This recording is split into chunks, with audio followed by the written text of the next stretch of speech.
taimtim na nagmamasid ang mga pandaigdigang eksperto sa ekonomiya. Matapos ideklara ng China ang pagbabawas ng kanilang pag-asa sa Pilipinas, lumabas ang isang hindi inaasahang resulta. Ang pagkaantala sa paghahatid delivery delay ng mga pangunahing tagagawa ng China ay lumampas sa 40% at sunod-sunod na pagkansela ng kontrata mula sa mga dayuhang customer ang nagsimula. Sinasabi ng mga eksperto sa pandaigdigang supply chain na hindi nila makamit ang pamantayan sa kalidad nang wala ang mga piyesa mula sa Pilipinas. Ngunit ang simula ng sitwasyong ito ay medyo di inaasahan. Nagsimula ang lahat sa isang gulo na nangyari sa isang Starbucks sa Bonifacio Global City, BGC, sa Maynila. Isang video ng mga turistang Sino na umiinom ng alak at nag-iingay sa loob ng tindahan ang mabilis na kumalat sa buong mundo. Maraming tao nakakita sa video na iyon at inisip, ang Pilipinas, sa huli, ay parang iba pang bansa sa Asya. Ang kaayusan at kagandahang asal ay ganoon lang. Ngunit ang pag-iisip na iyon ay ganap na mali. At kung gaano kalaki ang naging kapalit ng pagkakamaling iyon, ilalabas ko na ngayon ang buong kwento. Ang pangalan ko ay Marie Berger, 37 taong gulang. Ipinanganak sa Paris, France, at 50 taon na akong nagtatrabaho bilang Global Strategy Analyst. 10 taon sa mga iyon ang ginugol ko sa Shanghai at Beijing, China. Ang China ay isang bansang nagturo sa akin ng maraming bagay. Ito ay isang lugar na may mabilis na pag-unlad, napakalaking sukat, at walang katapusang enerhiya. Ngunit kasabay nito, natuto rin ako ng kaguluhan. Ang mga pampublikong lugar ay laging maingay, mahina ang kultura ng pagpila, at pang-araw-araw na nangyayari ang pagsingit. Sa subway, normal lang ang magtulakan. At sa mga restoran, karaniwan ang malakas na pagsasalita. Ang kalidad ng serbisyo ay magkaiba, parang langit at lupa. Depende sa lugar, may mga kahanga-hangang lugar. At mayroon ding napakapangit. Magkakaiba ang pamantayan sa kalinisan at kaligtasan. Iyan ang China na naranasan ko sa loob ng 10 taon. Hindi sa masama ito. Sinasabi ko lang na ganoon ito.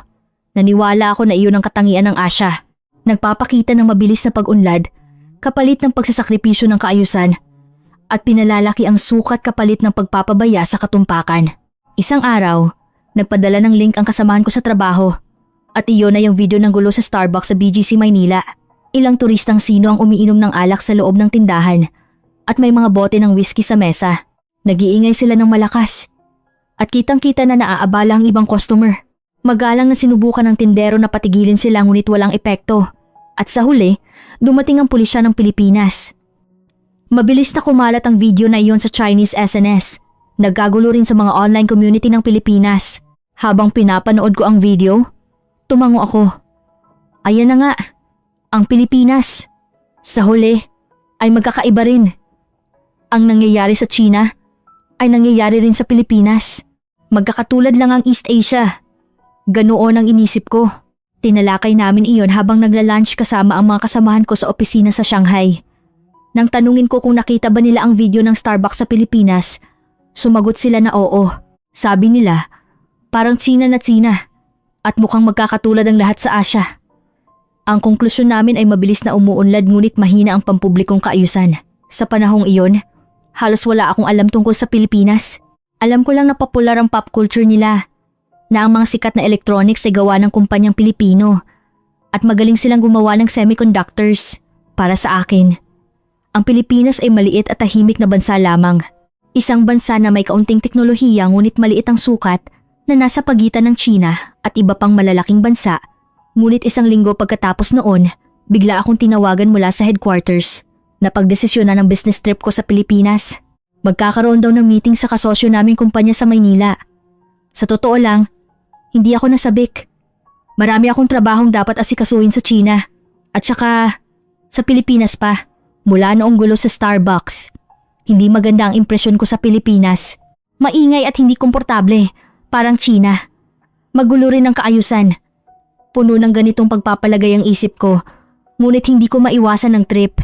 Kaya't wala akong nagawa kundi mag-ayos ng bagahe at sumakay ng eroplano mula sa Shanghai Pudong International Airport patungong Ninoy Aquino International Airport na iya. Ang oras ng paglipad ay mahigit 2 oras. Maikli lang. Ngunit hindi ko inakala na ang maikling flight na iyon ay magpapabago ng lubusan sa pananaw ko sa buhay. Hapon na nang lumapag ang eroplano sa NAIA. Kinuha ko ang bagahe ko at nagtungo sa gate.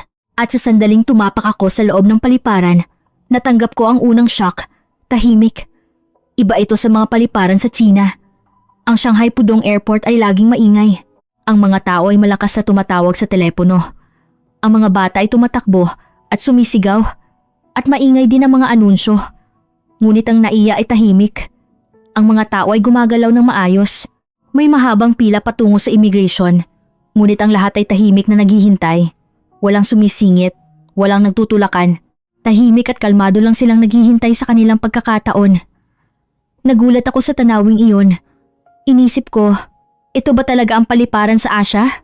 Kahit nang matapos ang immigration at kukunin na ang bagahe, may kaayusan sa harap ng conveyor belt ng bagahe. Ang mga tao ay umatras ng isang hakbang at naghintay. At nang lumabas ang bagahe, tahimik nilang kinuha. Walang nagtutulakan, walang sumisigaw.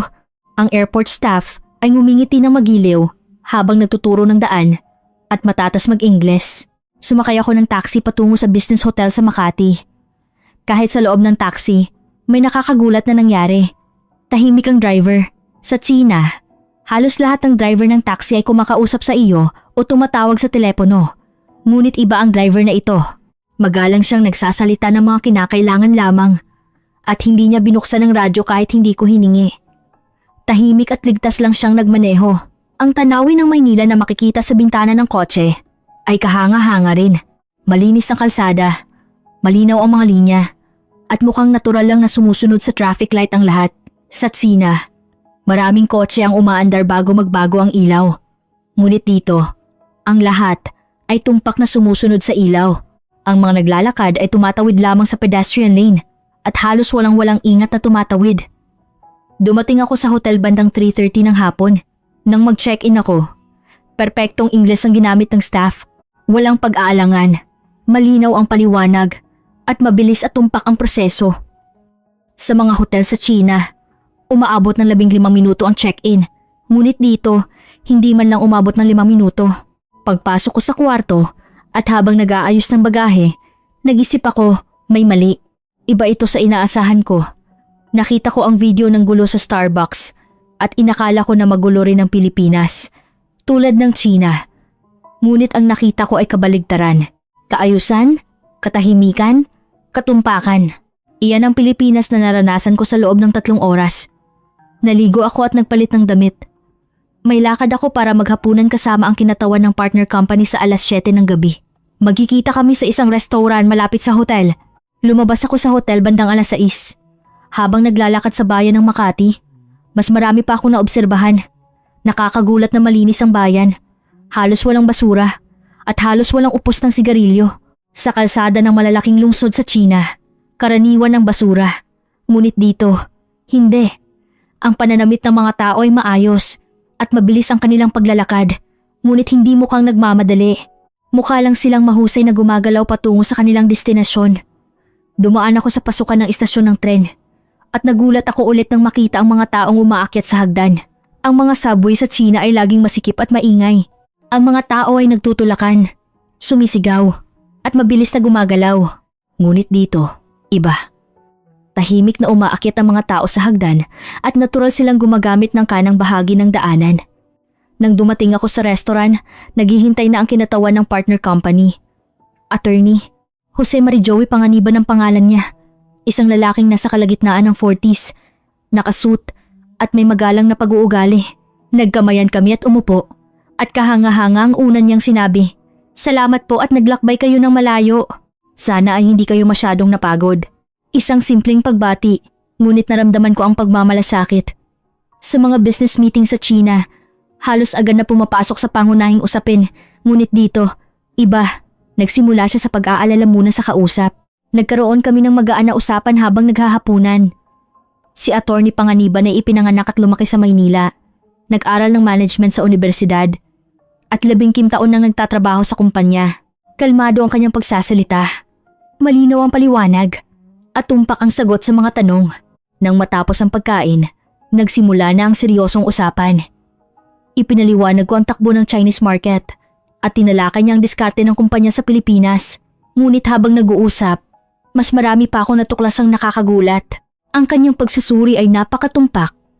Ang mga kumpanya sa China ay kadalasang nagpopokus sa pagguhit ng malaking larawan, nakatuon sa sukat, bilis, at pagpapalawak. Ang pananaw ay, pwede nang asikasuhin ang detalye sa huli. Ngunit iba si attorney, Panganiban. Nagsimula siya sa detalye at unti-unting umabot sa malaking larawan. Lahat ng numero ay tumpak, ang lahat ng plano ay may basihan, at may nakahandang solusyon para sa lahat ng panganib. Nagtanong ako, kung sakaling magkaroon ng hindi inaasahang pagbabago sa Chinese market, paano kayo tutugon? Agad siyang sumagot. Mayroon na kaming 3 senaryo na inihanda at may kaukulang aksyon para sa bawat senaryo at ipinakita pa niya iyon sa tablet niya. Ang manual ng pagtugon para sa iba't ibang sitwasyon ay perpektong nakaayos. Napagtanto ko sa sandaling iyon, ito ang paraan ng kumpanya sa Pilipinas. Inuuna nila ang katumpakan kaysa sa bilis, ang kalidad kaysa sa sukat, at ang katatagan kaysa sa pagpapalawak. At nalaman ko na hindi iyon maling paraan. Sa katunayan, naisip ko na mas magiging mahusay pa ito sa pangmatagalan. Natapos ang meeting sa hapunan at pauwi na ako sa hotel. Lagpas alas, 10 na ng gabi, ngunit mukhang ligtas ang bayan. May mga babaeng naglalakad ng mag-isa. Maliwanag ang mga convenience store. At paminsan-minsan, may nagpapatrolyang kotse ng pulisya. Sa China, medyo nakakabahala ang maglakad na mag-isa sa gabi. Ngunit dito, wala akong naramdamang ganoon. Pagbalik ko sa kwarto ng hotel, humiga ako sa kama. Nag-isip ako habang inaalala ang araw na iyon. Ang mga pagpapalagay ko sa Pilipinas ay ganap na mali. Nakita ko ang video ng gulo sa Starbucks at inakala ko na magulo rin ang Pilipinas tulad ng China. Ngunit ang lahat ng nakita ko ay kabaligtaran. Kaayusan, katahimikan, katumpakan. Iyan ang Pilipinas na natuklasan ko sa loob lamang ng isang araw. Ngunit ito ay simula pa lamang. Ang masaksihan ko sa loob ng isang linggo ay lubos na magpapabago sa aking mga pinahahalagahan. At sa prosesong iyon, makikita ko ng harapan kung gaano kalaking pagkakamali ang ginagawa ng China. Kinabukasan, alas 8 ng umaga, bumisita ako sa headquarters ng partner company. Isang 20 ng palapag na gusali sa Makati. At ang labi pa lang ay kahanga-hanga na. Malinis, moderno, at tahimik.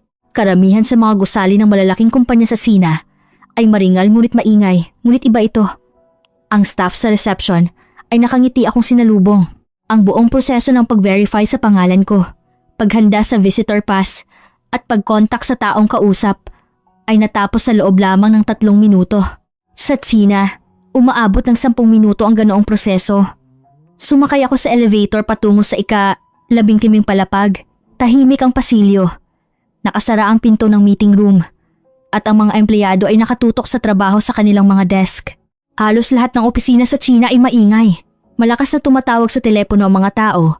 Nag-uusap habang naglalakad sa pagitan ng mga desk.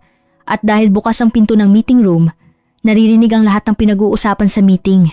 Ngunit dito, ang lahat ay tahimik at mahusay na gumagalaw. Nang pumasok ako sa meeting room, 5 tao na ang nakaupo kasama si attorney.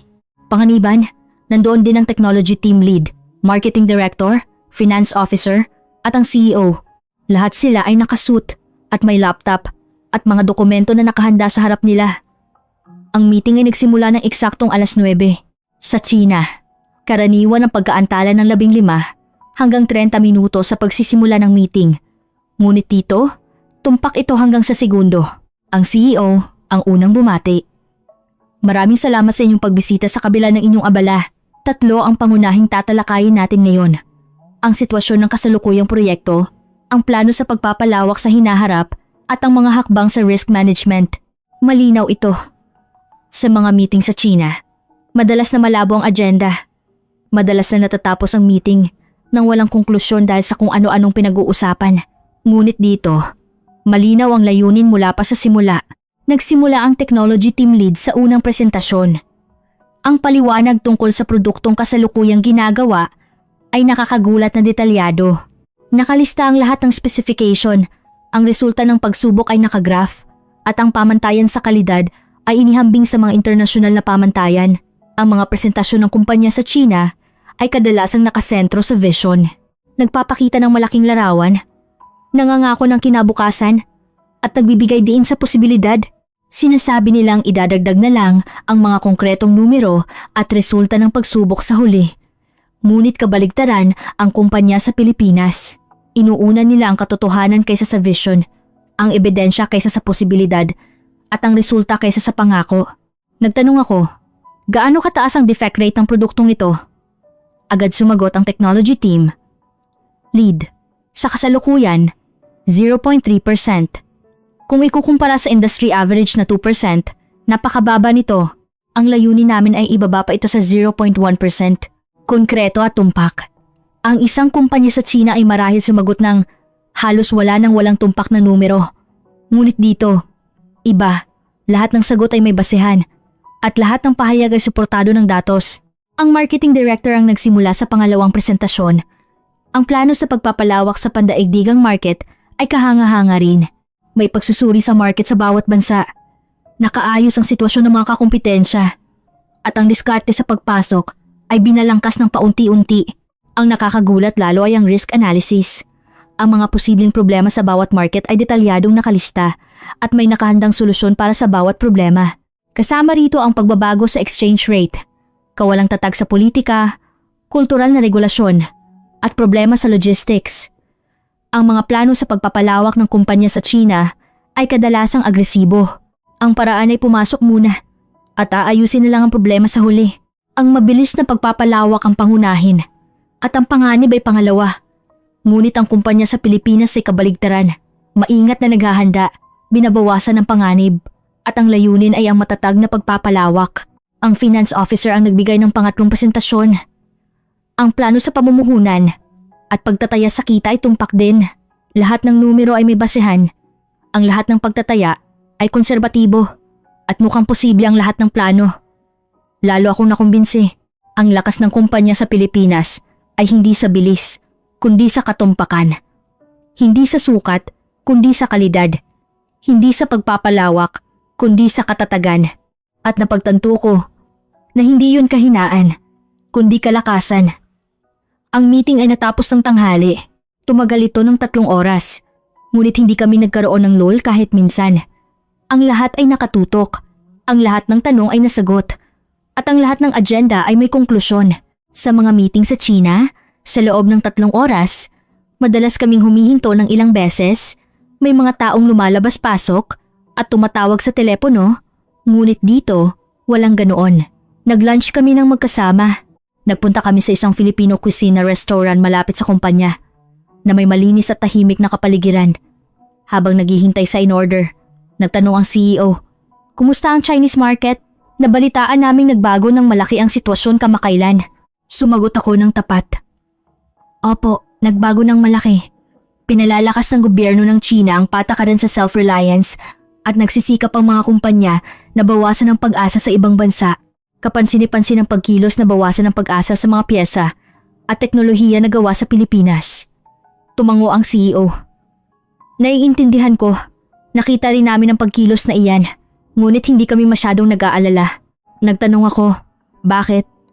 Kalmadong ipinaliwanag ng CEO, "Ang lakas namin ay nasa teknolohiya na hindi madaling mapalitan. Totoo na mabilis na umuunlad ang China, ngunit mayroon pa ring agwat sa kalidad. Lalo na sa bahagi ng precision technology, katatagan at tibay. At aabuti ng oras bago lumiit ang agwat na iyan. May kumpiyansa ang tono niya, ngunit hindi siya mayabang. Isang kumpiyansa na may basehan. Sa isip ko, naisip ko, ganoon ba talaga? Kung iisipin ang bilis ng China, hindi ba't mabilis ding liliit ang agwat?" Ngunit iyon ay isang pagkakamali dahil sa loob ng ilang buwan. Makikita ko ng harapan kung gaano kalaking pagkakamali ang ginagawa ng China. Pagkatapos kumain, bumisita kami sa factory sa hapon, isang manufacturing facility na nasa labas ng Maynila, na inabot ng 1 oras sa kotse. Ang unang impression ko pagdating sa factory ay kalinisan. Malinis ang labas ng gusali, maayos ang parking lot, at malinaw ang mga karatula. Nagkaroon kami ng safety education at nagpalit ng uniform. Sa mga factory sa China, formal lang ang safety education. Ang layunin ay matapos agad at makapasok sa work area. Ngunit dito, iba. Magalang na ipinaliwanag ang mga tuntunin sa kaligtasan sa loob ng 30 minuto, kinumpirma kong may tanong at sinuri kung tama ang suot ng lahat ng kagamitan. Nang pumasok ako sa production line, nagulat ako ulit. Tahimik ito. Halos lahat ng factory sa China ay maingay. Nagahalo ang tunog ng makina, ingay ng mga manggagawa, at tunog ng forklift. Ngunit dito, ang tunog lang ng makina ang naririnig. Ang mga manggagawa ay tahimik na nakatutok sa kanilang trabaho. Walang hindi kinakailangang usapan, at lahat ng kilos ay mahusay. Bumisita rin kami sa quality control room. Dito sinusuri ang lahat ng produkto, at napakahigpit ng pamantayan. Ang maliit na gasgas ay itinatala bilang depekto, at kung lumihis ng kaunti sa specification, isinasagawa ang rework. Ang lahat ng datos ay itinatala at maaaring masubaybayan. Ipinaliwanag ng quality control manager. Ang layunin namin ay zero defect. Walang depekto. Hinding-hindi kami papayag na makarating sa customer ang mga depektibong produkto. Kaya't nagsasagawa kami ng maraming inspection. Itinatala ang lahat ng proseso at kung may problema, inaalam agad namin ang sanhi at nagsasagawa ng pagpapabuti. Sa mga factory sa China, ang bilis ang pangunahin. Ang pananaw ay gumawa ng mabilis, magpadala ng mabilis, at asikasuhin na lang ang problema sa huli. Kahit mataas ang defect rate, tatakpan na lang sa dami. Ngunit ang factory sa Pilipinas ay kabaligtaran. Ang kalidad kaysa sa bilis, ang katumpakan kaysa sa dami. Pagkatapos ng factory tour, nag-isip ako sa kotse pabalik sa Maynila. Ang Pilipinas na nakita ko sa loob ng 2 araw ay ganap na iba sa inaakala ko. Isang bansang maayos, tumpak, matatag at nagbibigay halaga sa kalidad. Ngunit ang mas nakakagulat ay ang saloobin ng mga tao. Sa China, ang lahat ay nagmamadali.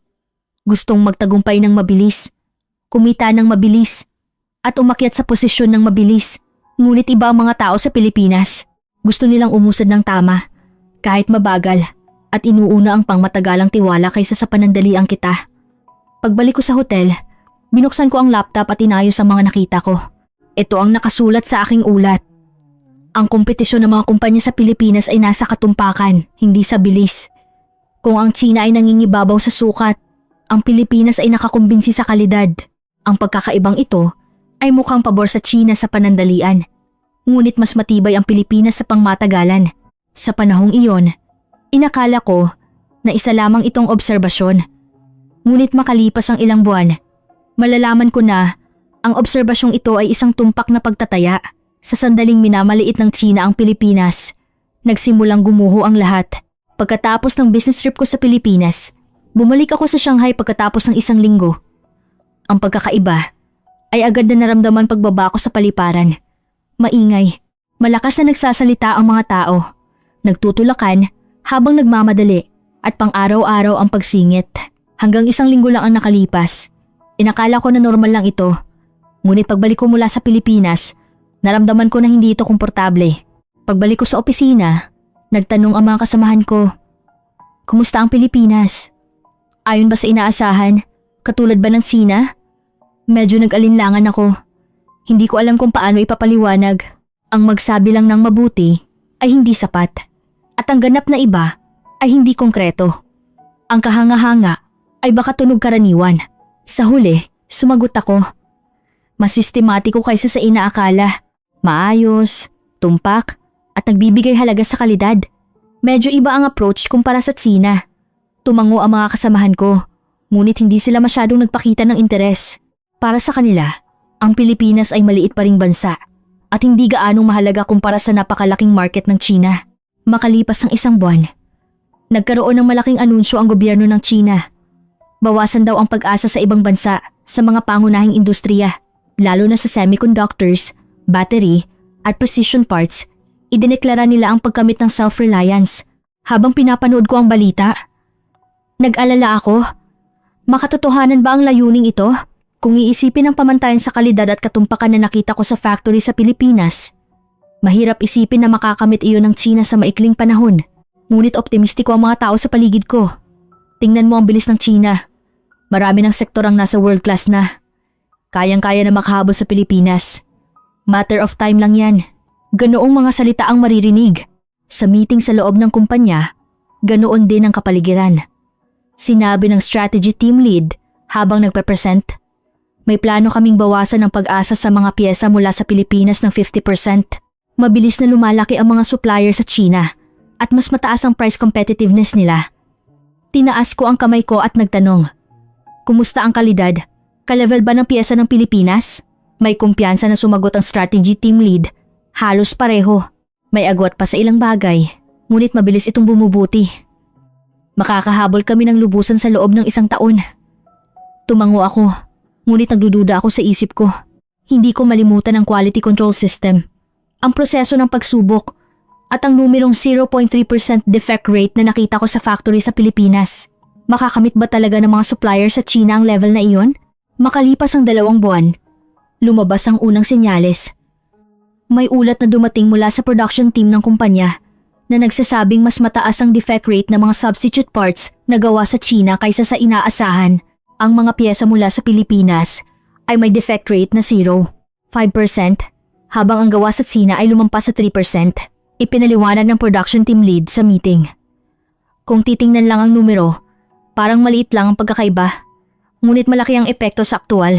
Kapag mataas ang defect rate, dumarami ang rework, naantala ang paghahatid, at dumarami ang reklamo mula sa customer.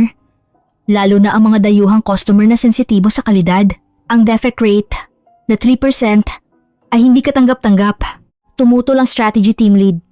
Pansamantalang problema lang yan. Bahagi lang yan ang proseso ng pag-adjust ng mga supplier sa China. Bubuti yan sa paglipas ng panahon. Ngunit hindi ito bumuti. Lumipas ang 3 at 4 na buwan. Ngunit mataas pa rin ang defect rate at nagkaroon pa ng ibang problema. Sunod-sunod na lumabas ang pag-aantala sa paghahatid, hindi pagtugma sa specification, at pagkabigo sa pagsubok. Nagsimulang magprotesta ang mga dayuhang customer. May email na dumating mula sa isang kumpanya ng sasakyan sa Europa at mahigpit ang nilalaman. Ang kalidad ng mga piyesa na naihatid kamakailan ay hindi nakamit ang pamantayan. Kung magpapatuloy ang sitwasyong ito, mapipilitan kaming muling pag-isipan ang kontrata. Pinag-aaralan naming bumalik sa paggamit ng piyesa na gawa sa Pilipinas. Napabuntong hininga ako habang binabasa ang email na iyon. Inaasahan ko na kasi, ang tiwala na itinayo ng kumpanya sa Pilipinas ay hindi ginawa sa magdamag. Itinayo ito sa loob ng ilang dekada. Habang pinananatili ang kalidad, tinutupad ang mga pangako at sinusolusyonan ang mga problema. Imposibleng habulin iyon ng China. Sa loob lamang ng ilang buwan, nagsimulang magbago ang kapaligiran sa loob ng kumpanya. Ang mga taong optimistiko noong una ay unti-unting nag-alala. Dahil nagpapatuloy ang pagkaantala sa produksyon, dumarami ang reklamo ng customer at nagsimulang bumaba ang benta. Isang araw, sa 5 buwan, nagkaroon ng emergency board meeting. Sinabi ng CEO ng seryoso, dapat nating muling pag-isipan ang diskarte. Ang plano na bawasan ang pag-asa sa mga piyesa mula sa Pilipinas ay naglalagay sa kumpanya sa panganib. Nagdahilan ng strategy team lead. Mas mabagal ang pagpapabuti ng mga supplier sa China kaysa sa inaasahan. Ngunit hindi tayo dapat sumuko. Magtatagumpay tayo sa pangmatagalan. Ngunit tumutol ang finance officer. Baka tama po kayo sa pangmatagalan, ngunit makakaya ba natin sa panandalian? 3 dayuhang customer na ang nagkansela ng kontrata at 2 ang nagbigay ng babala. Kung magpapatuloy ito, mawawala sa atin ang 20% ng target sales natin ngayong taon. Tumahimik ang meeting room. Ang lahat ay nakaupo ng seryoso. Sa sandaling iyon, napagtanto ko, nagsimula na ang kapalit ng pagmamaliit ng China sa Pilipinas. At hindi lang ito problema ng isang kumpanya. Pagkatapos ng meeting, pagbalik ko sa opisina, tahimik na sinabi ng isang kasamahan. Mukhang ganoon din ang sitwasyon sa ibang kumpanya. Nagkakaproblema sila sa kalidad nang sinubukan nilang palitan ng piyesa ng Pilipinas. Nanginginig ang buong industriya. Naalala ko ang sinabi ng CEO ng partner company sa Pilipinas. Ang lakas namin ay nasa teknolohiya na hindi madaling mapalitan. Noong una, inakala ko na nagmamalaki lang siya. Ngunit ngayon, tumpak na pagtataya pala iyon. Ang China ay nangingibabaw sa sukat at bilis. Ngunit mayroon pa ring malaking agwat sa kalidad at katatagan. At ang resulta ng pagsubok, na mabilis na magpalit ng hindi pinapansin ng agwat na iyon ay ang pagbabayad ng kapalit. Nang gabing iyon, binuksan ko ang laptop at gumawa ng ulat. Ang pamagat ay ang katotohanan at panganib ng diskarte sa pagpapalit ng piyesa ng Pilipinas. Malamig ang nilalaman. Totoo na mabilis na umuunlad ang technological level ng mga suppliers sa Tsina. Ngunit mayroon pa ring malaking agwat sa Pilipinas sa stability ng kalidad, precision ng proseso at defect management. Ang pagtatangka na punan ng agwat na ito sa maikling panahon ay nagdudulot ng kabaligtaran na epekto. Nagre-resulta sa pagkawala ng tiwala ng dayuhang customer, pagkansela ng kontrata at pagkawala ng market share. Habang nagsusulat ako ng ulat, nalulungkot ako dahil hanggang 1 buwan lang ang nakalipas, optimistiko pa ang kumpanya. Naniwala sila sa lakas ng China at inakala na madaling mapalitan ng Pilipinas, ngunit iba ang katotohanan. Ang teknolohiya at tiwala na itinayo ng Pilipinas ay hindi madaling gibain sa magdamag at ito ay simula pa lamang. Sa loob ng ilang buwan, nilitaw ang parehong problema sa buong China. Nagsisimula ng lumabas nang husto ang kapalit ng pagmamaliit sa Pilipinas. Pagdating sa ika-6 na buwan, lalo pang lumala ang sitwasyon. Hindi lang sa kumpanya namin, kundi sa buong manufacturing industry ng China, lumitaw ang parehong problema. Sunod-sunod na nabigo ang pagtatangka na palitan ng mga pangunahing pyesa mula sa Pilipinas. At ang epekto ay lumampas sa inaasahan. Isang di-opisyal na pagpupulong ng industriya ang ginanap sa isang hotel sa Shanghai. Nagtipo ng mga executive na mga pangunahing tagagawa at mabigat ang kapaligiran dahil lahat sila ay may parehong problema. Nagbukas ng bibig ang vice president ng isang electronics manufacturer. Ang aming kumpanya ay pinalitan din ng display parts na gawa sa Pilipinas ng gawa sa Tsina, ngunit hindi naabot ng color reproduction rate ang pamantayan. Nagsimulang magkansela ng order ang mga buyer sa Europa. Kung magpapatuloy ito, magiging masama ang performance namin ngayong taon. Napabuntong hininga rin ng executive ng isang kumpanya ng pyesa ng sasakyan. Pinalitan namin ang battery management system, ngunit hindi ito pumasa sa stability test. Sinira ng isang kumpanya ng sasakyan sa Germany ang kontrata. Ang relasyon na itinayo sa loob ng 10 taon ay gumuho sa isang iglap. Ang kinatawan ng isang semiconductor equipment manufacturer ay napaiyak. Sinubukan namin gawing lokal ang precision parts, ngunit napakalaki ng tolerance. Ang gawa sa Pilipinas ay tumpak hanggang sa micrometer, ngunit hindi pa naabot ng gawa sa China ang level na iyon. Sa huli, tumaas ng higit sa 10 beses ang defect rate. Tahimik lang akong nakikinig sa lugar na iyon, dahil lahat sila ay gumawa ng parehong pagkakamali. Minamaliit nila ang technological capability ng Pilipinas. Naniwala sila na sapat na ang sukat at bilis para makahabol sa kalidad. Ngunit ang katotohanan ay hindi ganoon kasimple. Napangiti ng mapait ang isang executive at sinabi, ang gobyerno ay nagbibigay diin sa self-reliance, ngunit alam ng lahat sa field na imposible iyon. Ngunit walang makapagsalita. Natatakot kaming magmukhang tumututol sa patakaran. Tumango ang lahat sa sinabing iyon. Ang problema ng Tsina ay hindi lang sa teknolohiya. Mayroon ding politikal na presyon. Dahil ang self-reliance ay naging pambansang layunin, napilitan ng mga kumpanya na magpalit kahit hindi pa sila handa. At ang resulta ay naging kahabag-habag.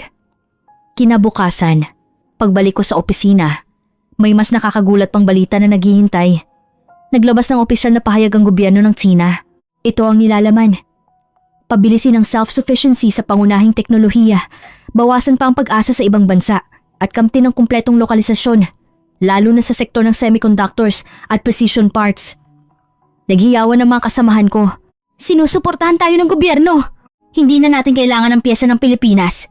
Magiging pinakamalakas ang China sa mundo. Ganoong mga salita ang maririnig. Ngunit nag-alala ako dahil napakalaki ng agwat sa pagitan ng katotohanan sa field at ng layunin ng gobyerno. Nagkaroon ng emergency strategy meeting sa meeting room. Nagpilit ang management na dapat nilang baguhin ang plano batay sa anunsyo ng gobyerno. Dapat nating bawasan pa nang mas mabilis ang pag-asa sa pyesa ng Pilipinas. Dapat tayong magbigay pa ng mas maraming investment sa mga suppliers sa China. Ito ay pambansang patakaran, kaya't dapat nating sundin. Maingat na tumutol ang production team lead. Ngunit hindi pa nalulutas ang problema sa kalidad. Sunod-sunod ang reklamo mula sa customer at dumarami ang pagkansela ng kontrata.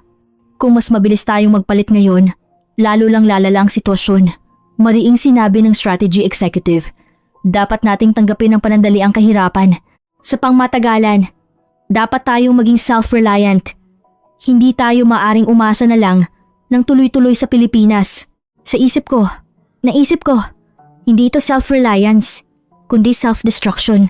Kung ipipilit ang pag-usad ng walang paghahanda, masisira lang ang kumpanya. Ngunit hindi ko iyon masabi. Kitang-kita na ako'y sisihin kung sakaling sabihin ko iyon. Pagkatapos ng meeting, tahimik na lumapit sa akin ang isang nakatatandang kasamahan. Ano sa tingin mo? Sabihin mo ng tapat. Nag-alinlangan ako ng kaunti. At sumagot. Nabisita ko ng personal ang Pilipinas. Nakita ko ang factory nila, ang quality control system nila, at ang paraan ng trabaho nila. Kailangan namin ng hindi bababa sa 5 taon para makamit ang level na iyon. Ang pilitin ng pagpalit ngayon ay suicide. Napabuntong hininga ang nakatatanda. Alam ko rin, ngunit hindi ko masabi. Mukha kasing tumututol ako sa patakaran ng gobyerno. Wala tayong magagawa kundi sumunod, kahit na ito ay daan patungo sa kapahamakan. Ang usapang iyon ay nagpabigat sa loob ko. Ang problema ng China ay hindi lang agwat sa teknolohiya. Ang politikal na presyon, ang nationalistic atmosphere, at ang pagmamataas na hindi makaharap sa katotohanan ay naghalo-halo. Pagkatapos ng 1 linggo, isang malaking kumpanya ng telecom equipment sa China ang naglabas ng mahalagang anunsyo. Ganap nilang ititigil ang paggamit ng piyesa na gawa sa Pilipinas at lahat ng piyesa ay papalitan ng gawa sa China. Ibinabalita ito ng media bilang tagumpay ng self-reliance. Naglabas ng pagbati ang gobyerno at ang SNS ay napuno ng patriotic fervor. Ngunit iba ang pananaw ng mga tao sa industriya. Bulong ng isang kasamahan. Nawalan na ng 2 proyekto sa Europa ang kumpanyang iyan dahil sa problema sa kalidad.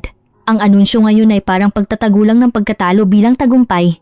Tumango ako sa sinabing iyon. Tinatalikuran ngayon ng China ang katotohanan. Hindi nila kinikilala ang problema. Tinatago ang pagkabigo at nagpapanggap na nagtagumpay. At ang saloobing iyon ay nagpapalala pa sa sitwasyon. Makalipas ang 2 buwan, nagkaroon ako ulit ng business trip sa Pilipinas. Isang emergency meeting ito dahil sa problema sa kalidad sa panig ng China. Naantala ang proyekto at kailangan naming makipag-ugnayan sa partner company sa Pilipinas para maghanap ng solusyon. Iba ang pakiramdam ko paglapag ko sa NAIA. Kung ang unang pagbisita ay sorpresa, ngayon ay ginhawa. Ang maayos na paliparan, ang tahimik na mga tao, ang tumpak na mga anunsyo. Lahat ng iyon ay naging komportable sa pakiramdam. Parang nakalabas ako sa kaguluhan ng Shanghai. Nang bumisita ako sa partner company, sinalubong ako ni Attorney Panganiban. Magalang pa rin siya, ngunit may bahagyang pag-aalala sa kanyang mukha. Umupo kami sa meeting room at nagsimulang mag-usap. Marie, magiging tapat ako. Nag-aalala kami sa mga balita na naririnig namin mula sa China kamakailan. Maraming kumpanya ang sumusubok na palitan ng mga piyesa na gawa sa Pilipinas ng gawa sa China, ngunit sunod-sunod na lumalabas ang problema sa kalidad. Wala akong nagawa kundi aminin. Tama po kayo. Ang aming kumpanya ay humaharap din sa problemang iyan. Ang technological level ng mga supplier sa China ay mas mababa kaysa sa inaasahan at kulang ang stability ng kalidad. Lalo na sa sektor ng precision parts, malaki ang agwat. Tumango si Attorney Panganiban. Ayon sa inaasahan namin, ang kalidad ay hindi ginagawa sa magdamag.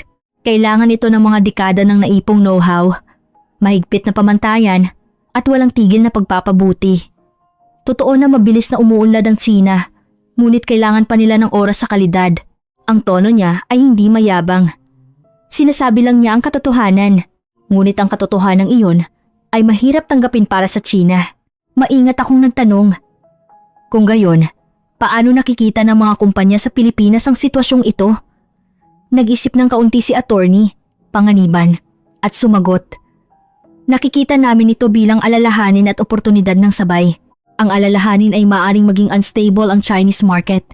Kung maraming kumpanya sa China ang magkakaproblema sa kalidad, maaaring magulo ang buong supply chain. Ngunit kasabay nito, isa rin itong oportunidad. Ang kahalagahan ng kalidad ay muling binibigyang diin at ang halaga ng mga produktong Pilipino ay muling sinusuri. Pinag-isipan ko ang sinabing iyon. Hindi sinisisi ng Pilipinas ang pagkakamali ng China. Tahimik lang silang nagtatrabaho at naghihintay. Nagsasalita sa pamamagitan ng kalidad, nagpapatunay sa pamamagitan ng tiwala at naghihintay na ilabas ng oras ang katotohanan. Binisita ko ulit ang factory. May nagbago kumpara sa 6 na buwan na ang nakalipas. Mas automated ang production line, na-upgrade ang quality inspection equipment at mukhang masanay pa ang mga manggagawa. Ang mga kumpanya sa Pilipinas ay hindi humihinto at patuloy na nagbabago, ipinaliwanag ng quality control manager. Hindi kami kontento. Ang kasalukuyang defect rate ay 0.2%. Ngunit ang layunin namin ay 0.1%. Patuloy kami nagsisikap na lumapit sa perpekto. Iyan ang paraan namin para mabuhay sa market.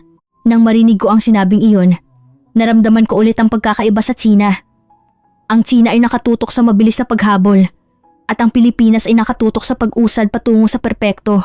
Ang Tsina ay nagmamadaling humabol sa Pilipinas at ang Pilipinas ay dahan-dahang umaakyat patungo sa mas mataas na lugar sa kotse pabalik sa Maynila.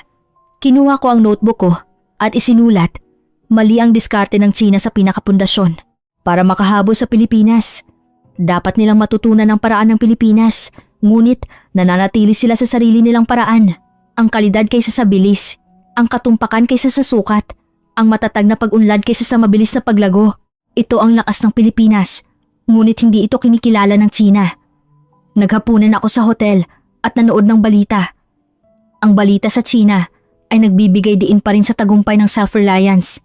Puno ng balita tungkol sa pagbawas ng pag-asa sa Pilipinas, pagtaas ng bahagi ng lokal na piyesa, at pagkamit ng sariling teknolohiya.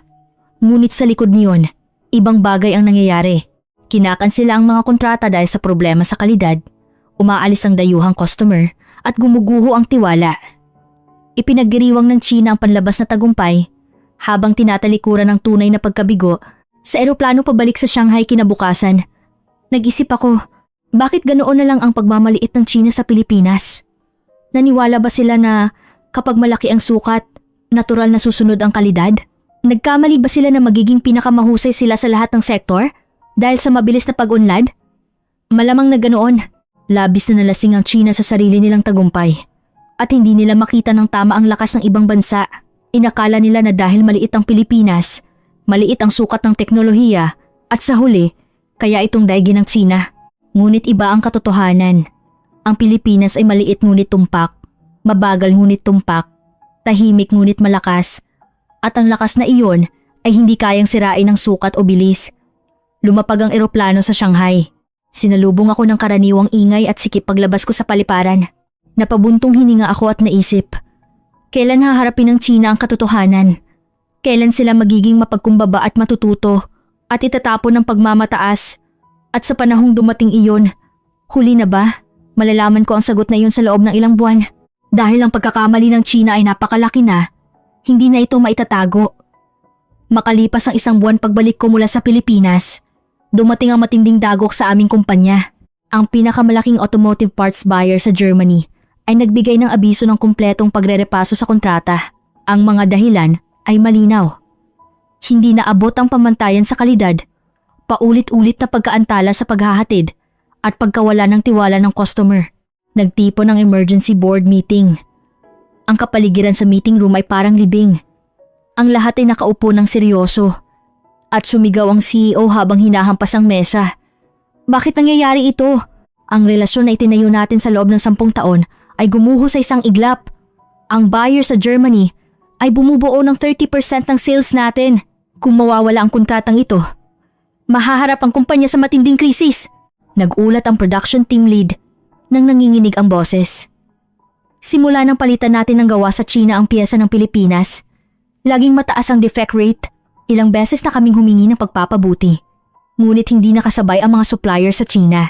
Sa huli, naihatid ang mga depektibong produkto sa customer at huminto pa ang production line nila. Naglabas ng numero ang finance officer.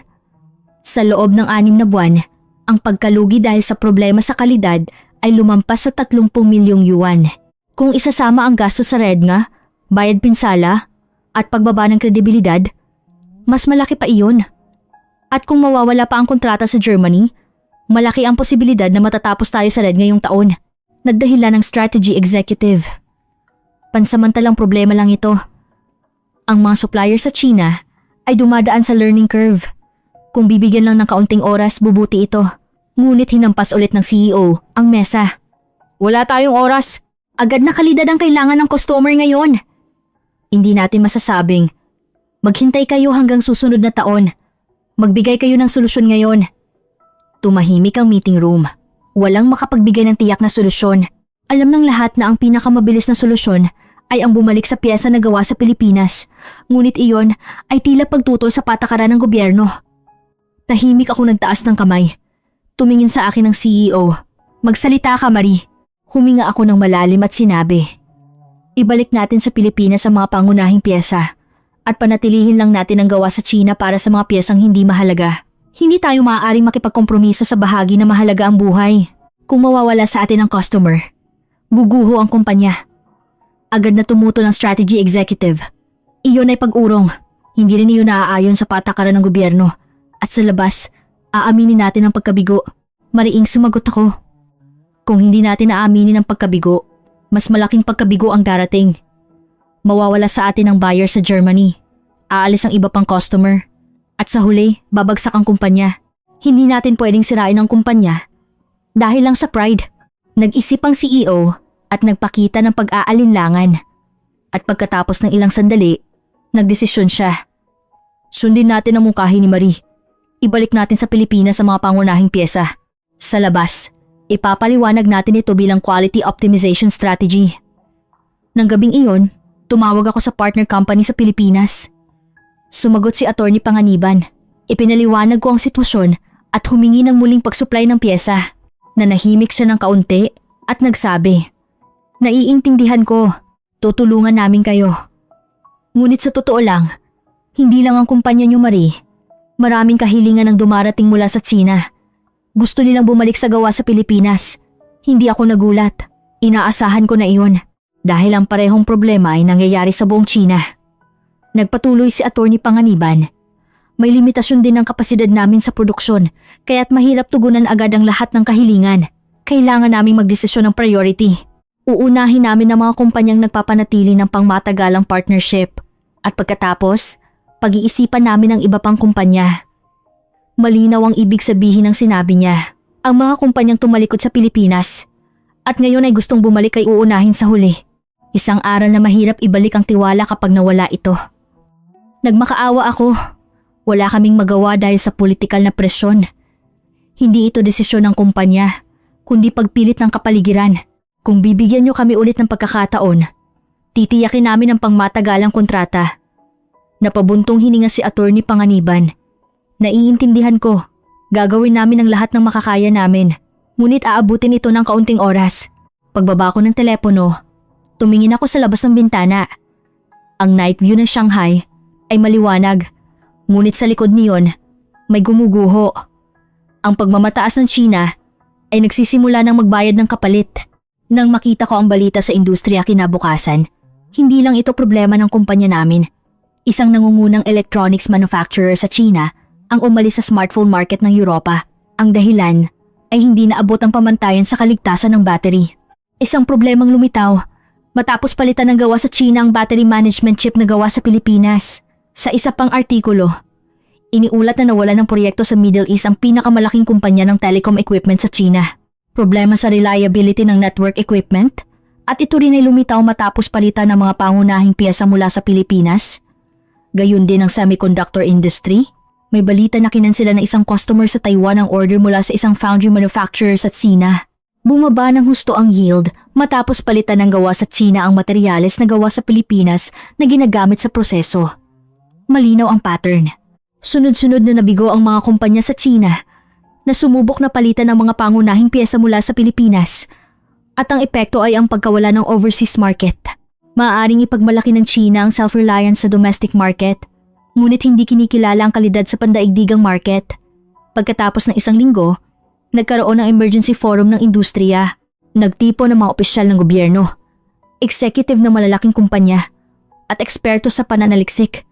At ang tema ay ang stabilization ng supply chain. Ngunit sa totoo lang, usapan ito tungkol sa kung paano aayusin ang pagkabigo sa pagpapalit ng piyesa ng Pilipinas. May isang opisyal ng gobyerno na umakyat sa podium at nagsabi, ang pagpapaunlad ng sariling teknolohiya ay isang pambansang diskarte at dapat itong ipagpatuloy kahit may panandaliang kahirapan. Ang China ay tiyak na magiging self-reliant sa lahat ng sektor. Ngunit may isang kinatawa ng small to medium enterprise, SME, na nagtaas ng kamay mula sa madla. Hindi lang kami panandali ang nahihirapan, kundi humaharap kami sa panganib na bumagsak. Dahil sa problema sa kalidad, nawalan kami ng dayuhang customer. Bumaba ng kalahati ang sales namin at hindi na namin mabayaran ng sweldo ng mga empleyado. Harapin niyo ang katotohanan. Tumahimik ang bulwagan. Tumango rin ang mga kinatawan ng iba pang kumpanya. Lahat sila ay nakararanas ng parehong kahirapan. Ngunit matigas ang opisyal ng gobyerno. Hindi magbabago ang pambansang diskarte. Dapat magsikap pa ang mga kumpanya. Mag-invest sa pagpapaunlad ng teknolohiya, itaas ang kalidad, at kamtin ang pandaigdigang kompetisyon. Pagkatapos ng forum, may ilang kinatawan ng kumpanya ang nagtipon sa hallway at nagbulungan. Hindi alam ng gobyerno ang katotohanan. Ang pagpapaunlad ng teknolohiya ay hindi ginagawa sa magdamag. Imposibleng habulin natin sa loob ng ilang taon ang itinayo ng Pilipinas sa loob ng ilang dekada. Napangiti ng mapait ang isang kinatawan at sinabi, "Sa huli, gagamitin ulit natin ang palihimang gawa sa Pilipinas." Sinasabing lokal, pero ganoon talaga. Kung hindi, babagsak ang kumpanya. Nalungkot ako nang marinig ko ang sinabing iyon. Ang ipinagmamalaking pangako ng China na palitan ng Pilipinas ay wala na ngayong kabuluhan. Isang kabalintunaan na sa labas ay sumisigaw ng self-reliance. Ngunit sa totoo lang, lalo silang aasa sa Pilipinas. Nang gabing iyon sa kwarto ng hotel, inalala ko ang nagdaang isang taon. Naalala ko ang sarili ko na minamaliit ang Pilipinas nang makita ko ang video ng gulo sa Starbucks. Ang Pilipinas, parang China rin. Magkakatulad lang ang lahat sa Asia. Ganon ang inisip ko. Ngunit ang katotohanan ay kabaligtaran. Ang Pilipinas ay tahimik ngunit malakas. Maliit ngunit tumpak. Mabagal ngunit tumpak. At ang lakas na iyon ay hindi kayang sirain ng sukat o bilis. Minamaliit ng China ang Pilipinas. Naniwala sila na mananalo sila kapag malaki ang sukat. Makakahabol sila kapag mabilis. At posible ang lahat basta may politikal na kalooban. Ngunit ang kalidad ay hindi ginagawa sa utos lang. Kailangan ito ng oras, know-how, kultura, at sistema. At taglay ng Pilipinas ang lahat ng iyon. Mula sa susunod na buwan, lalo pang lalala ang sitwasyon. Mas maraming kumpanya sa China ang mapapalaya sa overseas market. Mas maraming kontrata ang kakanselahin. At mas maraming kumpanya ang susubok na bumalik sa Pilipinas. Ngunit huli na, mahirap ibalik ang tiwala kapag nawala ito. At hindi rin maghihintay ng walang hanggan ng mga kumpanya sa Pilipinas. Binuksan ko ang laptop ko at nagsimulang magsulat ng ulat. Ang pamagat ay, ang kapalit ng pagmamaliit sa Pilipinas. Hindi ito ulat para sa kumpanya, kundi personal kong tala. Nais kong itala ang prosesong ito balang araw. Sinimulan ko ang unang pangungusap. Minamaliit ng China ang Pilipinas. At ang pagmamataas na iyon ay nagtutulak sa mga kumpanya sa China patungo sa kapahamakan. Hindi ito problema ng teknolohiya, kundi problema ng saloobin.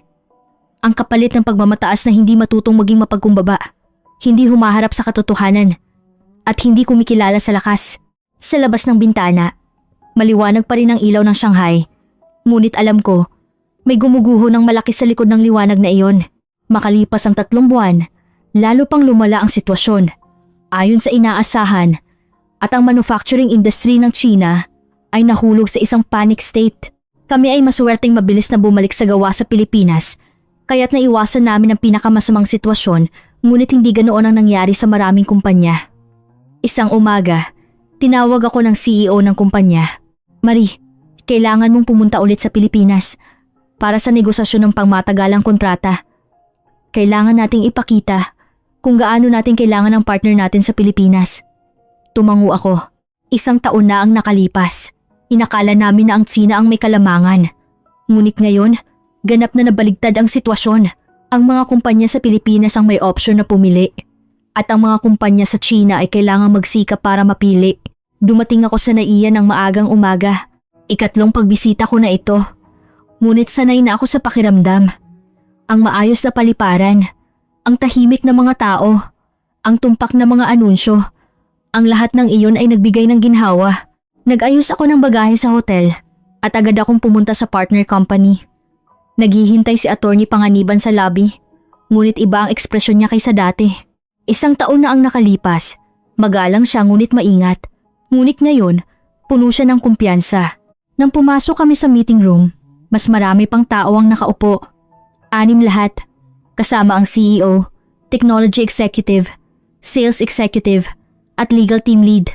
Ibig sabihin, hindi lang ito simpleng meeting, kundi isang mahalagang negosasyon. Nagbukas ng bibig ang CEO. "Marie, matagal na tayong hindi nagkita. Mukhang marami na ring pagbabago sa Chinese market. Kailangan kong maging tapat. Opo, marami na pong pagbabago. Sa totoo lang, nagkamali po kami. Minamaliit namin ang teknolohiya ng Pilipinas at nagkamali kami na inakala naming madali itong mapapalitan. Ang resulta ay kahabag-habag.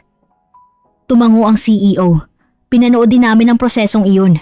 Maraming kumpanya sa China ang muling kumontak sa amin. Gustong bumalik sa gawa sa Pilipinas. Ngunit may limitasyon din ang kapasidad namin sa produksyon at kailangan naming magdesisyon ng priority. Ipinakita ng Sales Executive ang slide. Sa loob ng 3 buwan, ang mga inquiry mula sa China ay tumaas ng 300% kumpara sa nakaraang taon. Lahat ay humihingi ng supply ng piyesa mula sa Pilipinas.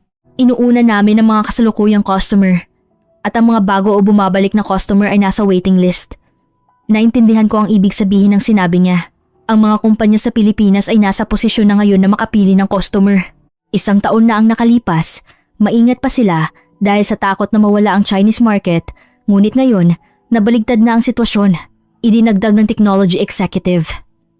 Hindi lang kami tumahimik sa panahong iyon. Pinalawak namin ang production capacity ng 30%, nagdevelop ng bagong teknolohiya, at mas tinaas pa ang pamantayan sa kalidad. Ang defect rate ay bumaba na sa 0.08%. World class na. Nagulat ako nang marinig ko ang numero. Ang 0.2% noong 1 taon ay 0. 0.8% na ngayon. Ang mga kumpanya sa Pilipinas ay hindi humihinto at patuloy na nagbabago. Habang nagmamadaling humabol ang China, mas lumalayo pa ang Pilipinas. Nagsimula ang negosasyon. Nag-alok ako ng pangmatagalang kontrata. Nangako ng dami at nagpakita ng kahandaang makipagnegosasyon sa presyo. Ngunit maingat ang reaksyon ng panig ng Pilipinas, sabi ng legal team lead. Okay ang pangmatagalang kontrata, ngunit mayroon kaming kondisyon. Hindi bababa sa 5 taon ng kontrata, may penalty sa maagang pagkansela at dapat malinaw na itakda ang pamantayan sa kalidad. At ang pinakamahalaga, may garantiya na hindi kayo muling magpapalit sa gawa sa China dahil sa politikal na dahilan. Nag-alinlangan ako ng kaunti. Mahigpit ang kondisyong iyon, lalo na ang huling kondisyon na may posibilidad na sumalungat sa patakaran ng gobyerno ng China. Ngunit wala akong pagpipilian. Kung wala ang gawa sa Pilipinas, hindi makakayanan ng kumpanya namin. Sumasang-ayon po ako. Tatanggapin namin ang mga kondisyon. Gusto talaga namin ng pangmatagalang partnership. Ngumiti ang CEO. Mabuti. Ngunit gusto kong maintindihan nyo.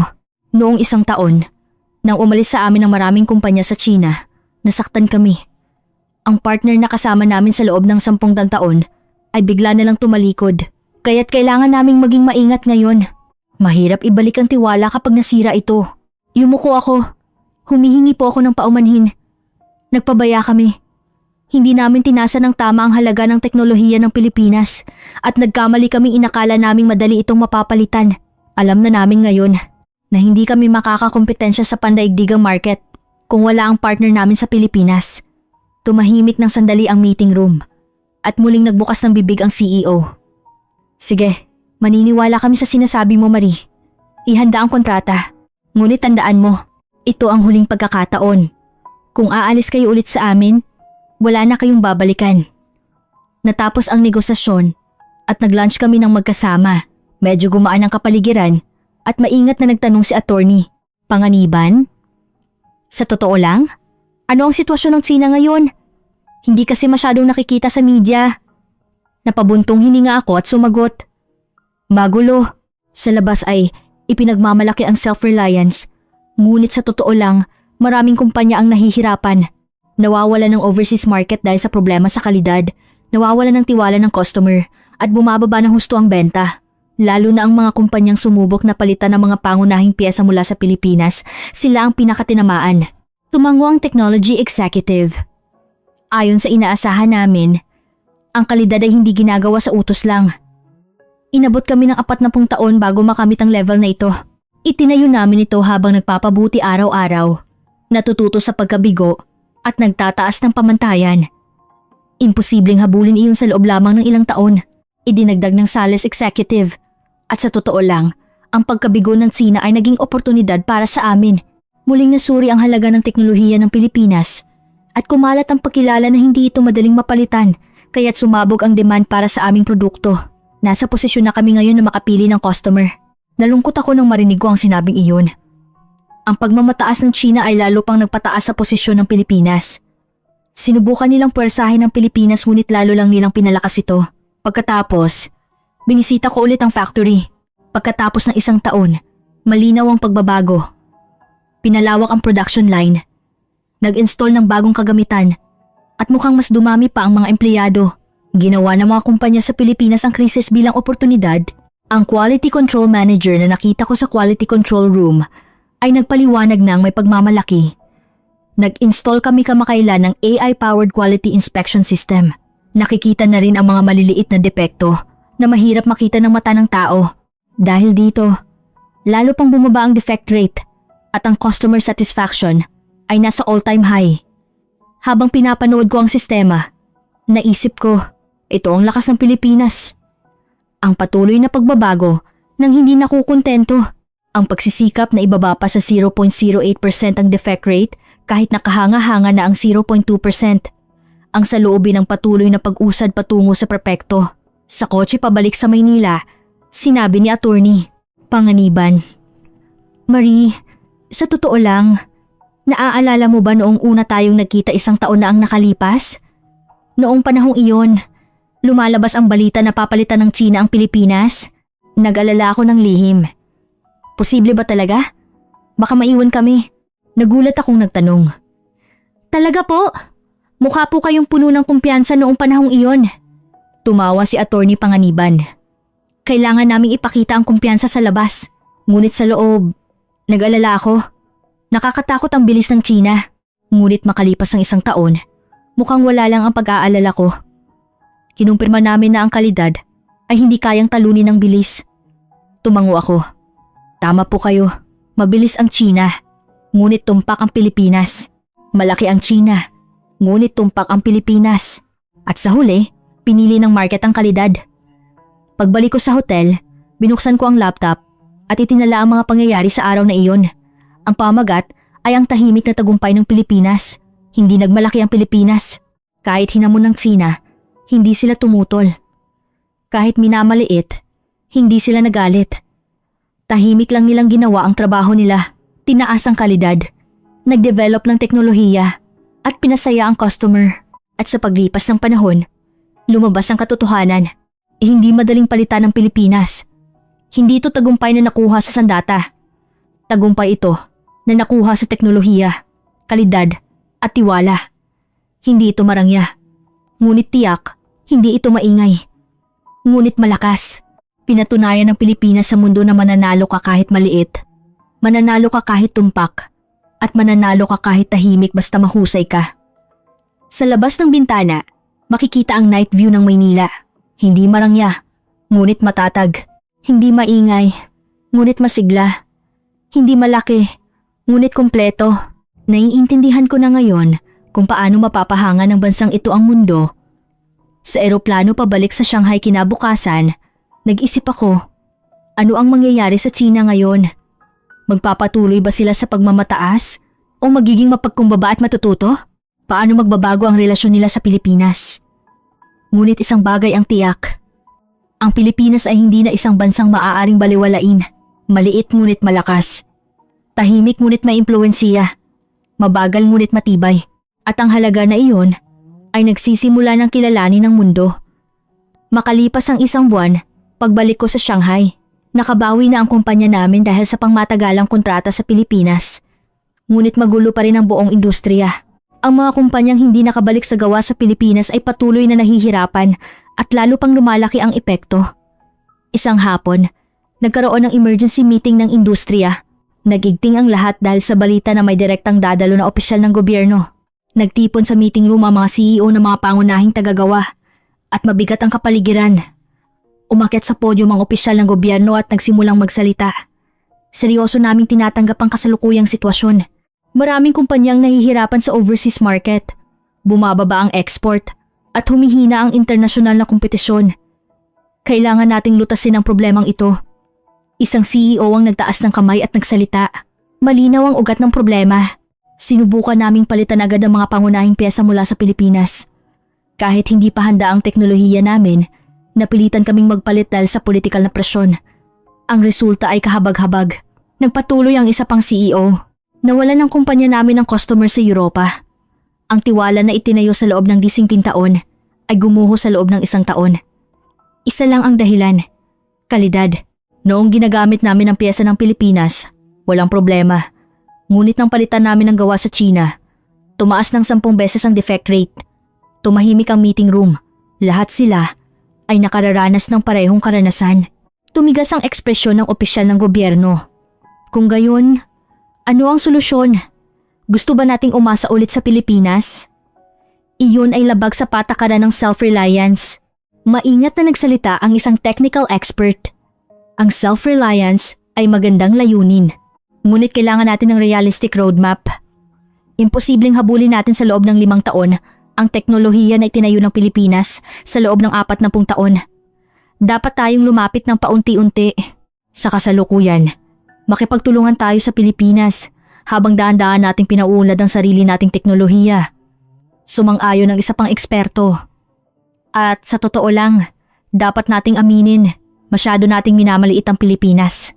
Inakala natin na madali itong mahahabol dahil maliit ang bansa at maliit ang sukat. Ngunit ang lakas ng Pilipinas ay hindi sa sukat, kundi sa kalidad. Ang pagbaliwala rito ang pagkakamali natin. Tumahimik ang meeting room. Alam ng lahat ang katotohanan ng sinabing iyon, ngunit hindi madaling aminin ng hayagan. Dahil ito ay may kinalaman sa pride ng China, nag-isip ng kaunti ang opisyal ng gobyerno at nagsabi, "Naiintindihan ko." Muling pag-aaralan namin ang patakaran. Ngunit sa labas, dapat nating panatilihin ang tono ng self-reliance. Ang pakikipagtulungan sa Pilipinas ay ipapaliwanag bilang strategic partnership at ipapaliwanag bilang gradual self-reliance. Napabuntong hininga ang mga CEO. Sa wakas, nagkaroon na sila ng excuse para makipagtulungan ulit sa Pilipinas. Ngunit nalungkot ako. Hindi ba't inaayos lang nila ang facade ng hindi inaamin ang pagkabigo? Pagkatapos ng meeting, nagtipon ng ilang CEO sa hallway at nag-usap. Bulong ng isa. Sa huli, yumuko ulit tayo sa Pilipinas. Nakakahiya kapag iniisip ko kung gaano tayo kayabang noong 1 taon. Sumang-ayon ng isa pa. Oo, binaliwala natin ang Pilipinas. Inakala nating maliit at mahina silang bansa. Ngunit sa totoo lang, maliit sila ngunit malakas. Tahimik ngunit may impluwensiya. Habang pilit nating idinadaan sa sukat, kinumbinsi nila ang mundo sa pamamagitan ng kalidad. Tumango ako habang nakikinig sa usapang iyon. 1 taon at kalahati na ang nakalipas. Naalala ko ang sarili ko na minamaliit ang Pilipinas nang makita ko ang video ng gulo sa Starbucks sa Pilipinas. Noong panahong iyon, nagkamali rin ako. Hinusgahan ko ang buong bansa sa isang pangyayari. Nakalimutan ko ang esensya sa pamamagitan ng panlabas. At nagbataas akong nagtasa. Ngunit nang maranasan ko ng personal ang Pilipinas, napagtanto ko, ang isang gulo ay hindi kumakatawan sa esensya ng isang bansa. Sa halip, ang paraan ng pagtugon sa gulo, ang sistema ng pagpapanatili ng kaayusan, at ang kultura ng pagtatanggol sa kalidad ang tunay na lakas ng bansa. Kinabukasan, nagpadala ako ng email sa partner company sa Pilipinas. Ipinaalam ko ang balita na muling nag-aaral ng patakaran ng gobyerno ng China at marami pang kumpanya sa China ang magnanais na pakikipagtulungan sa Pilipinas. At idinagdag ko rin ang personal kong damdamin. Nang una akong bumisita sa Pilipinas 1 taon at kalahati na ang nakalipas, puno ako ng pagpapalagay. Ngunit iba na ngayon. Naiintindihan ko na ang tunay na halaga ng Pilipinas at napagtanto ko kung bakit hindi ito madaling mapalitan. Ang pagmamaliit ng China sa Pilipinas ay isang malaking pagkakamali at nagbabayad kami ng mahal na kapalit. Iginagalang ko na ngayon ang Pilipinas. Pagkatapos kong ipadala ang email, tumingin ako sa labas ng bintana. Ang bayan ng Shanghai ay abala pa rin. Ang mga tao ay nagmamadali at ang lungsod ay patuloy na lumalaki. Ngunit alam ko, hindi sapat ang bilis, ang kalidad, tiwala at sustainability ang kasabay ng tunay na tagumpay. Nang gabing iyon, matagal na kaming hindi nagkita ng mga kaibigan ko sa kolehiyo. Lahat sila ay nagtatrabaho sa iba't ibang sektor at nagtanong ang isa kong kaibigan. Nabalitaan kong kahanga-hanga ang Pilipinas ngayon. Totoo ba? Tumango ako. Totoo, hindi ko rin alam noong una. Ngunit nang maranasan ko ng personal, talagang kahanga-hanga silang bansa. Maliit ngunit malakas, tahimik ngunit maimpluwensiya, Mabagal ngunit tumpak. Masyado nating minamaliit ang Pilipinas. Nagtanong ang isa pang kaibigan. Kung gayon, hindi na makakahabol ang China sa Pilipinas? Nag-isip ako ng kaunti at sumagot. Makakahabol, ngunit kailangan ng oras. At ang mas mahalaga, dapat matutunan ang paraan ng Pilipinas. Ang kalidad kaysa sa bilis. Ang katumpakan kaysa sa sukat. Ang matatag na pag-unlad kaysa sa mabilis na paglago. Kung hindi natin tatanggapin iyon, at magmamataas tayo dahil malaki at mabilis tayo, hindi natin malalampasan ang Pilipinas. Tahimik na tumango ang mga kaibigan ko. Alam ng lahat ang hirap ng Chinese manufacturing kamakailan. Idinagdag ko sa huli. At dapat nating malaman. Habang nagkakamali tayo, hindi huminto ang Pilipinas. Nagpatuloy sila sa pagbabago, pagpapabuti, at pag-usad. Kaya't kahit magsimula tayo ngayon, malayo na ang naabot ng Pilipinas. Ito ang katotohanan. Sa daan pa uwi, inalala ko ang nagdaang 1.5 taon. Kung paanong ang pagkakamaling nagsimula sa gulo sa Starbucks sa Pilipinas ay nauwi sa isang malaking estratehikong pagkakamali ng China. Kung gaano kalaki ang kapalit ng pagmamaliit sa isang bansa at kung gaano karaming natutunan ko sa prosesong iyon. Alam ko na ngayon na ang tunay na lakas ng bansa ay hindi sa laki o bilis, ang kalidad, tiwala at sustainability ang tunay na lakas. At ang Pilipinas ay isang bansang may lakas na iyon. Makalipas ang 5 buwan, 5 beses ko nang bumibisita sa Pilipinas ngayon. Hindi ito business trip, kundi personal na biyahe.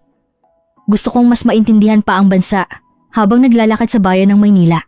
Naalala ko ang unang pagbisita ko, 2 taon na ang nakalipas. Noong panahong iyon, puno ako ng pagpapalagay. Magulo at maingay rin ang Pilipinas. Tulad ng China. Magkakatulad lang ang lahat sa Asia. Ngunit iba na ngayon. Naiintindihan ko na ang tunay na halaga ng Pilipinas at napagtanto ko kung bakit kinikilala ang bansang ito sa mundo. Umupo ako sa isang cafe at binuksan ang laptop. Inaayos ko ang mga tala ko sa loob ng 2 taon.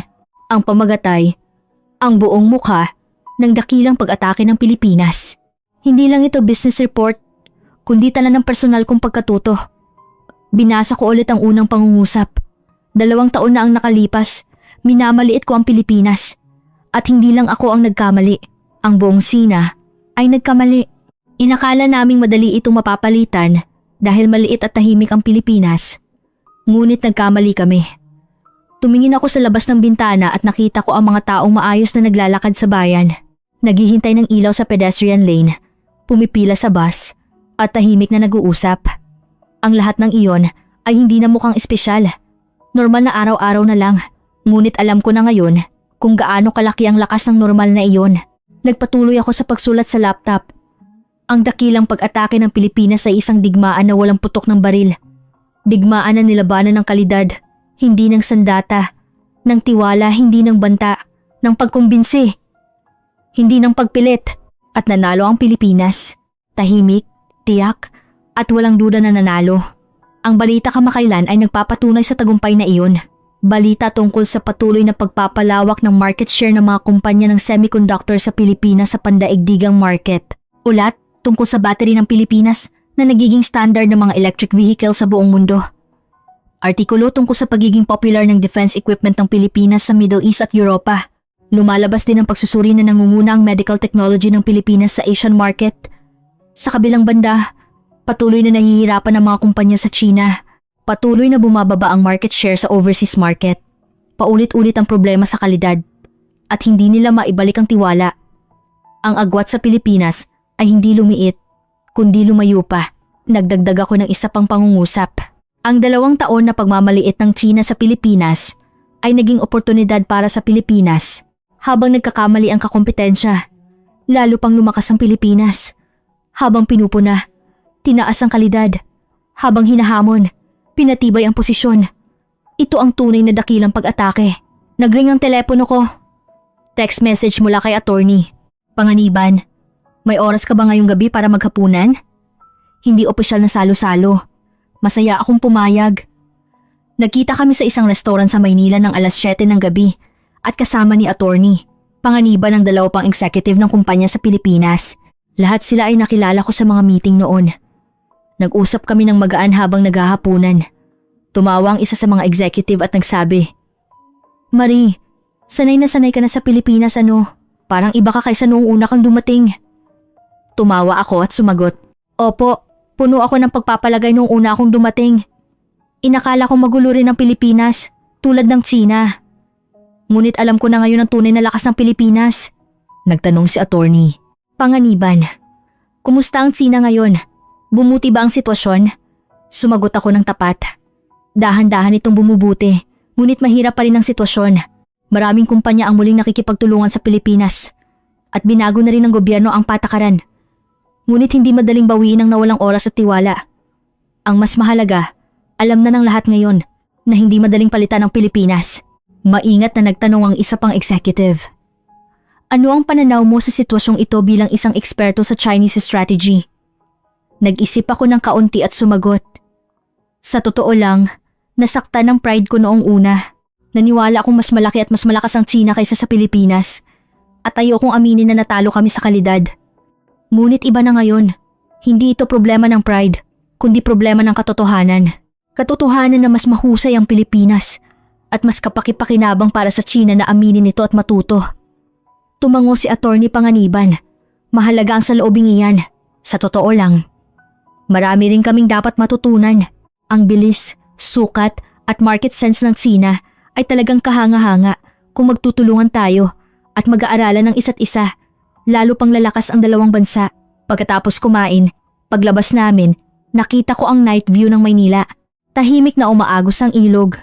Mahinang kumikinang ang mga gusali at payapang nabubuhay ang lungsod. Hindi marangya, ngunit maganda. Hindi maingay, ngunit may buhay. Hindi malaki, ngunit kumpleto. Nang makita ko ang tanawing iyon, napagtanto ko, ito ang Pilipinas. Isang bansang hindi nagpaparinig ngunit malakas. Hindi nagmamalaki ngunit mahusay. At hindi nag-uutos ngunit nagpapatunay. Isang bansang may halaga na kinikilala ng mundo. Kinikilala ng market. At pinatutunayan ng oras. Kinabukasan, habang patungo ko sa NAIA, nakipag-usap ako sa taxi driver. Nagtanong ang driver, "Kumusta po ang Pilipinas?" Buong puso akong sumagot. Sunod-sunod ang sorpresa. Noong una, inakala kong maliit lang na bansa. Ngunit alam ko na ngayon, hindi mahalaga ang laki. Ang Pilipinas ay maliit ngunit tumpak. Tahimik ngunit may impluwensiya. Mabagal ngunit matibay. Hindi ko malilimutan ang dakilang pag-atake ng Pilipinas na nakita ko. Tumawa ang driver at sumagot. "Salamat po. Nagsisikap din po kami. Hindi po kami perpekto pero umiling ako. Hindi po. Kitang-kita po ang pagsisikap ninyong lumapit sa perpekto. Iyan po ang lakas ng Pilipinas." Pagdating ko sa paliparan at habang nagpapa-check-in, inalala ko ang nagdaang 2 taon. Kung paanong ang pagkakamaling nagsimula sa gulo sa Starbucks sa Pilipinas ay ganap na nagbago. Kung paanong ang pagmamaliit ay naging paggalang. Kung paanong ang pagpapalagay ay naging pag-unawa. Sumakay ako sa eroplano at itinala ang huling tala. Nasaksihan ko ang dakilang pag-atake ng Pilipinas. Hindi ito militar na tagumpay.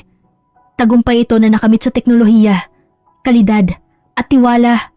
Ginawa ng Pilipinas ang krisis na nilikha ng Tsina bilang oportunidad. Ginawa ang hamon bilang pagkain para sa pag-unlad. At ginawa ang pagpuna bilang motibasyon para magpatunay. 2 taon na ang nakalipas. Hindi ko kilala ang Pilipinas. Ngunit alam ko na ngayon, ang Pilipinas ay isang bansang tahimik na naghahanda, tahimik na nagsasagawa, at tiyak na nagpapatunay. Isang bansang gumagawa ng lahat ng makakaya, kahit walang nakatingin, nagtatanggol sa kalidad kahit hindi kinikilala, at hindi natitinag kahit may krisis. Nagtatrabaho ako sa Tsina. Ngunit mula ngayon, ang Pilipinas na ang gagawin kong pamantayan. Kapag may tinatasa, pumipili, nagpapasya, magtatanong ako, ano ang gagawin ng Pilipinas? At ang pamantayang iyon ang magpapalago sa akin bilang isang mas mahusay na eksperto. Ang dakilang pag-atake ng Pilipinas, nasaksihan ko ang sentro nito. At nagpabago sa buhay ko ang karanasang iyon. Lumipad ang eroplano. Sa labas ng bintana, unti-unting lumiliit ang Maynila. Ngunit sa puso ko, lalo pang lumalaki ang Pilipinas. Maliit ngunit dakilang bansa, tahimik ngunit malakas na bansa, Pilipinas. Alam ko na ngayon ang tunay na halaga ng bansang iyon.